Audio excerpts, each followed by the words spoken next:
السلام عليكم ورحمة الله وبركاته. تعالوا معانا نشوف طريقة عمايل عسل الكنافة والبسبوسة والهريسة وإيه الفرق ما بينهم.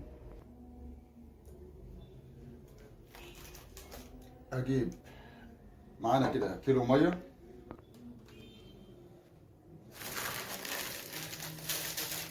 هنجيب على كيلو المية كيلو ونص سكر،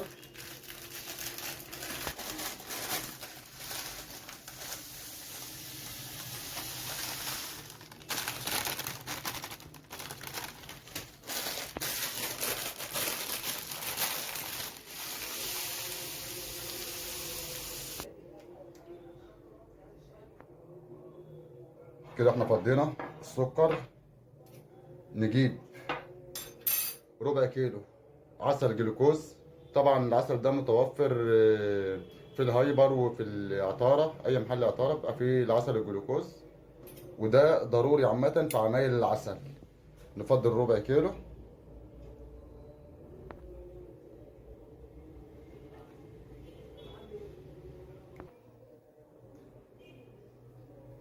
هنجيب ربع ليمونة برضو معانا بالشكل ده كده، ربع ليمونة بس، بحيث ان يبقى ايه عصرتين بس كده من الليمونة.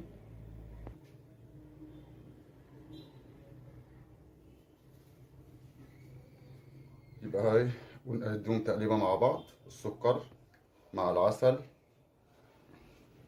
مع المية، نديهم تقليبة كويس ونحط على النار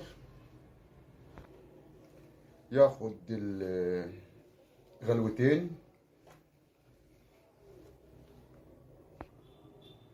هنفضل نقلب فيه لحد ما يغلى، ما نسيبش السكر يثبت تحت، لا نفضل نقلب كويس لحد ما يغلى معانا مرة واتنين وهو على نار عالية عادي.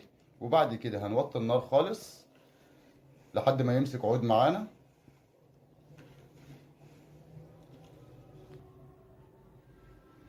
وبكده العسل خد معايا العشر دقايق الأولانيين على نار عالية زي ما قلنا، وبعد كده ادينا له كمان خد كمان 50 دقيقة على نار واطية خالص بقى بالمنظر ده كده.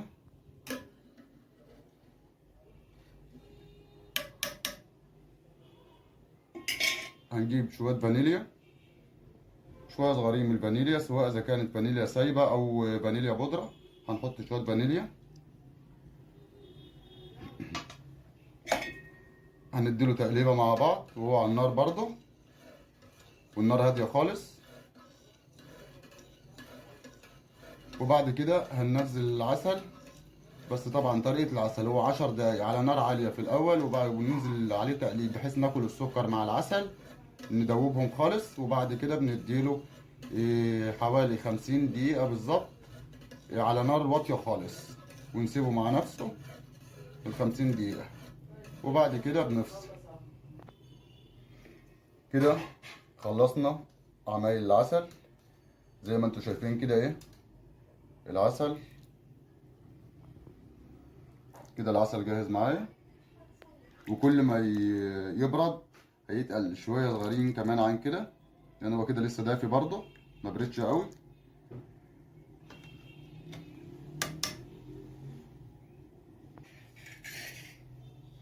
هنقسم العسل ده على نصين.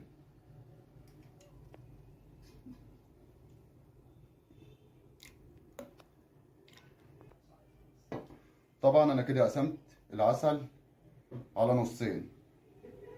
العسل اللي معايا ده انا هسيبه مثلا للكنافه، بحيث ان ده